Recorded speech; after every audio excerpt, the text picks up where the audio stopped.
Welcome to another IPT video, Calculating File Sizes, Episode 1. Today we are going to look at an introduction on how to calculate the file size of different data types, including image, animation, video and audio. But before we start, it is important to remember why we need to know this information. This part of the syllabus is regularly examined and is therefore very important to learn. You will find this material in the Multimedia option topic. Okay, so let's get started. I want to do a quick recap of our knowledge of pixels and resolution before we move on to calculations. You have decided that you want to do some drawing, so you open up a graphics program like Photoshop. You set the size of your image to be 11 centimeters by 10 centimeters, and then you save the file. Remember that at this stage you haven't added anything to your blank canvas. How big is your file? If you look in the bottom right-hand corner of your displayed screen, you will see the file size. 1.05 megabytes? Why is the file size so big when there's nothing in it?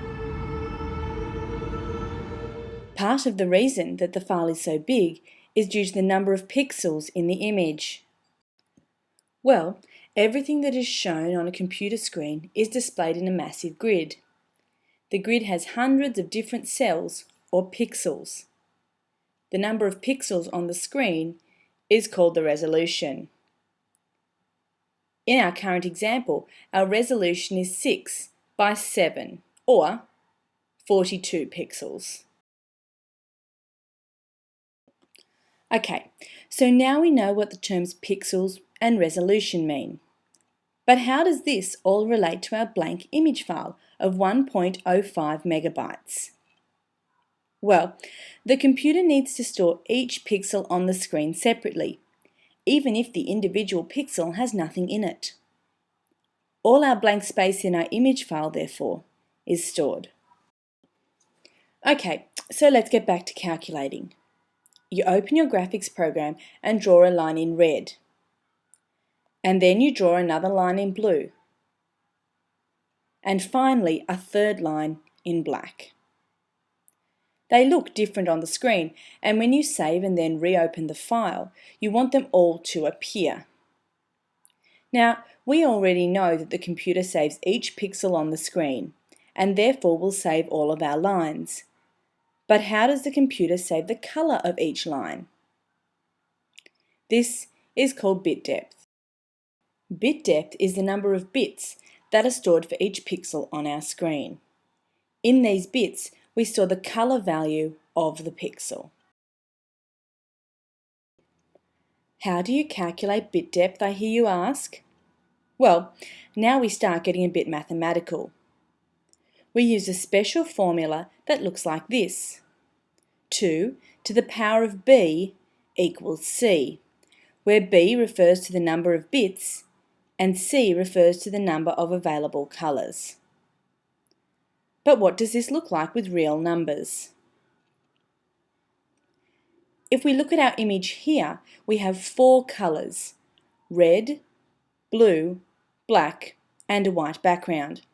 So each pixel on our screen needs to be able to store enough bits to represent each of the 4 colours. Let's go back to our formula and start replacing our algebra with real values.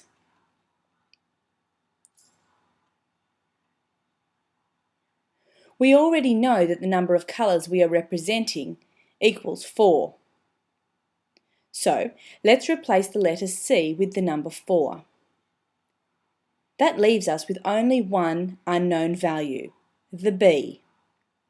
Now I know from my maths teacher that 2 squared, or 2 to the power of 2, equals 4. So I can calculate the bit depth in my head. Now I know that for each pixel on my screen, I am storing 2 bits to represent their colour. But I think 4 colours was way too easy for you. Let's try something more complex. Have you ever heard of the term VGA? It refers to the video graphics array that was a type of screen introduced in 1987 by IBM. When using this screen, one standard graphics mode was resolution of 320 by 200 and the ability to display up to 256 colours. Now, I can't calculate 2 to the power of b equaling 256 colours in my head.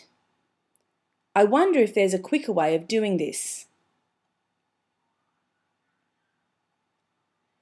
The quickest way is to learn our second rule. Let's write down what we know and then see if we can find a pattern. 2 to the power of 1 equals 2. 2 to the power of 2 equals 4. Can you see a pattern here?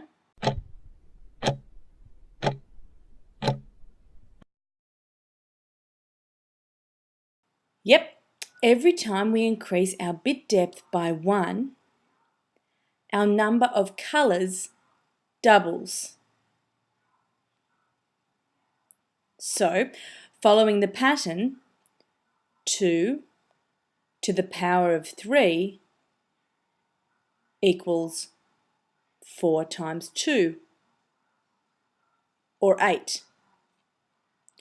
2 to the power of 4 equals 8 by 2, or 16. 2 to the power of 5 equals 16 by 2, or 32.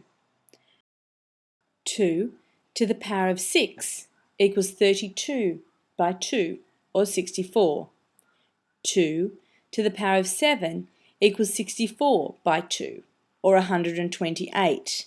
2 to the power of 8 equals 128 by 2, or 256. And we can continue on for as long as we need to, or until we reach the number of colours we need. So, if I remember correctly, we were looking to display 256 colours. Let's consult our table. To get the colours equaling 256, we need to have a bit depth of 8. So for each pixel we are storing 8 bits for colour purposes.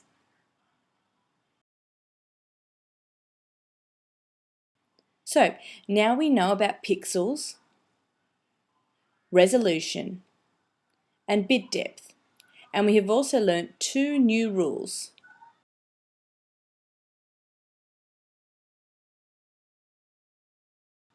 Rule 1 is the bit depth formula. 2 to the power of bit depth equals the number of colours we can display. And our second rule related to calculating bit depth. Every time we increase our bit depth by 1, our number of available colours doubles. Watch out for the next episode on how to calculate the file sizes for images.